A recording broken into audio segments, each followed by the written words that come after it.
My name is Paul Staniland. I'm a PhD candidate in political science and a member of the Security Studies program at MIT. In September, I'll be starting as an assistant professor of political science at the University of Chicago.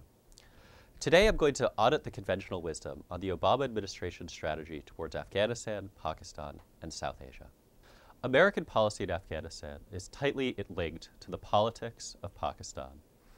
The Obama administration has rightly emphasized that Pakistan holds one of the most important keys to stabilizing Afghanistan and the broader region. Therefore, it's been trying to generate much higher levels of Pakistani cooperation with American strategy.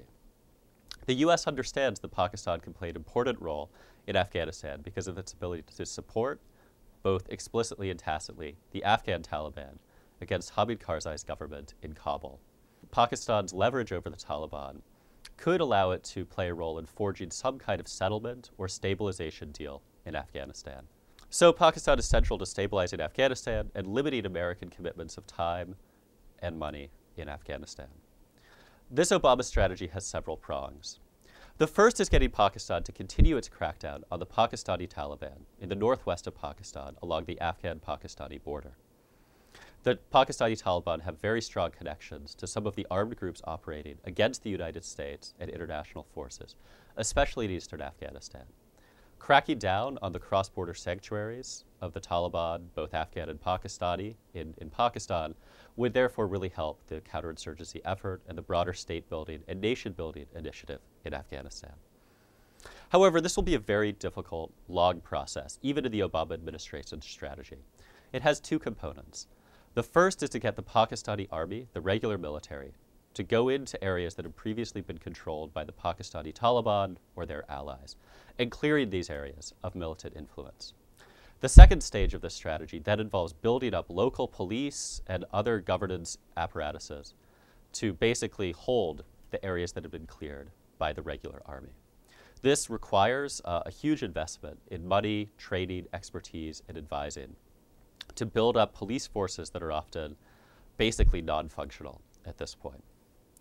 The second part of the Obama strategy focuses on building up overall Pakistani state capacity and the Pakistani economy.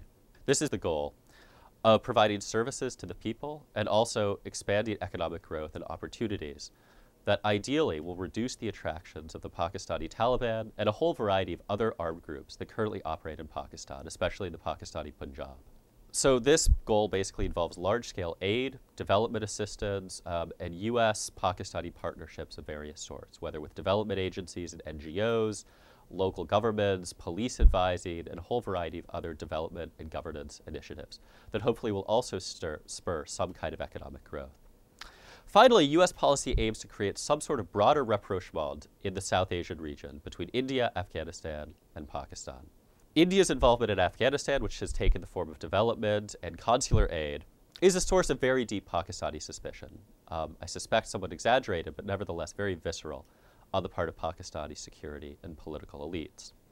At the same time, Pakistani support for militants who have attacked urban India is a very strong reason for India to not want to engage in high-level negotiation or discussions of concessions over issues like Kashmir. Finally, Afghanistan's government of Hamid Karzai fears Pakistani influence as undermining its hold on power in Kabul.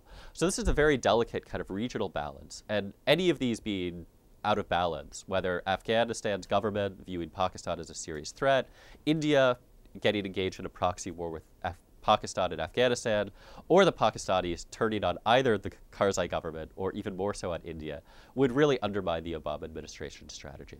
So the Obama administration is trying to get all of these players on the same page in some way to try to stabilize the broader region as an effort to make Afghanistan a somewhat less volatile battlefield. So with this American strategy in mind, what has been the response of Pakistan?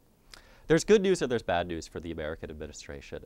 First, I think there's clear satisfaction among at least fairly substantial sections of the Pakistani population that they are now being taken seriously as perhaps the central player in this regional effort to stabilize Afghanistan. For a long time, in the last several years, there had been discussion that Pakistan was being marginalized by the United States, that it wasn't being appreciated, that its sacrifices were being ignored, and that it was basically being accused of undermining regional stability. Now, in the last year or so, at least when you read newspaper editorials, the statements of Pakistani generals and politicians, they see the U.S. focusing much more on Pakistan, especially relative to India, when it comes to discussions of Afghanistan. And I think this is clearly something that makes Pakistani elites quite happy. In fact, there's now an increasing discourse within Pakistan talking about going back to the strategy of strategic depth in Afghanistan that was pursued in the 1990s.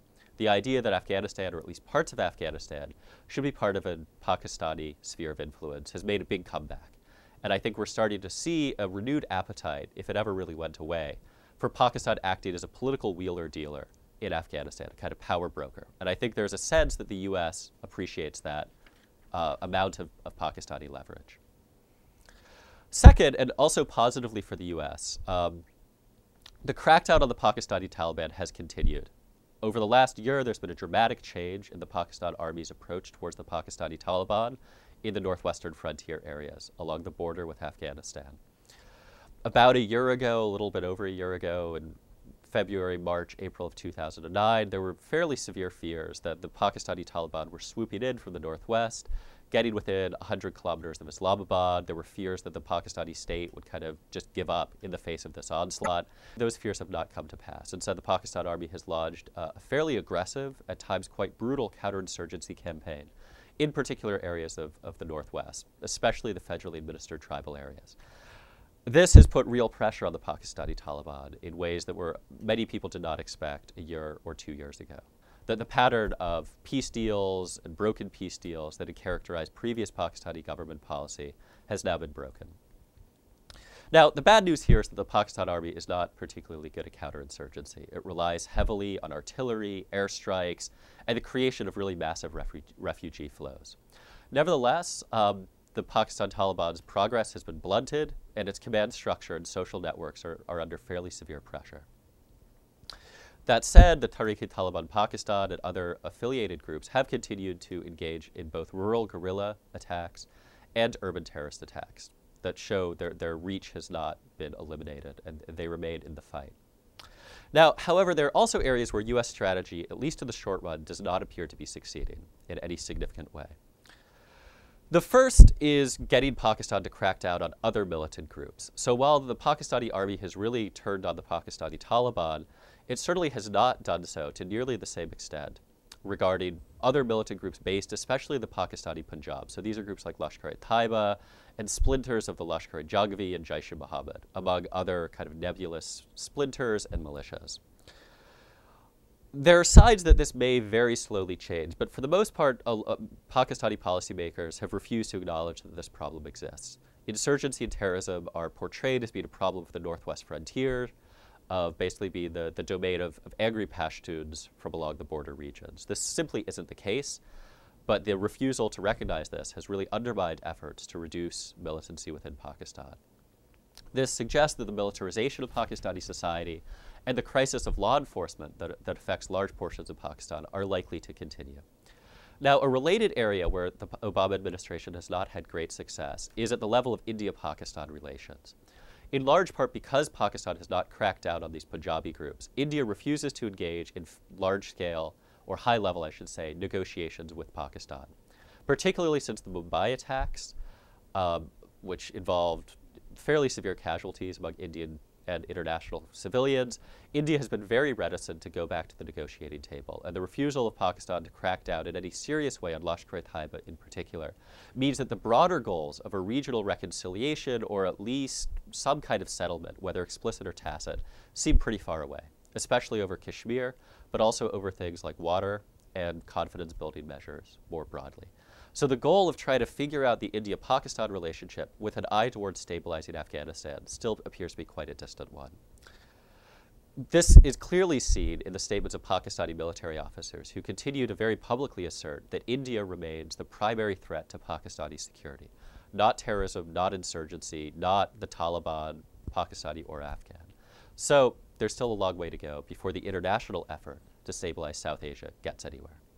Finally, I think the most challenging and most intractable challenge for the Obama administration comes in reforming the governance of Pakistan and its economy. A lot of development aid has been at least earmarked to go to Pakistan, but its delivery has been delayed its effects are unclear, and the overall strategy, it basically is trying to do, in the very short run, what appears to be impossible, which is to fundamentally reduce corruption, to improve law enforcement, and to provide basic public goods. All of these things on their own, any of them on their own, would be enormously challenging. Try to tackle all of them at the same time within a fairly short time period of 3 to 5 years in the policy-relevant future is an almost overwhelming task.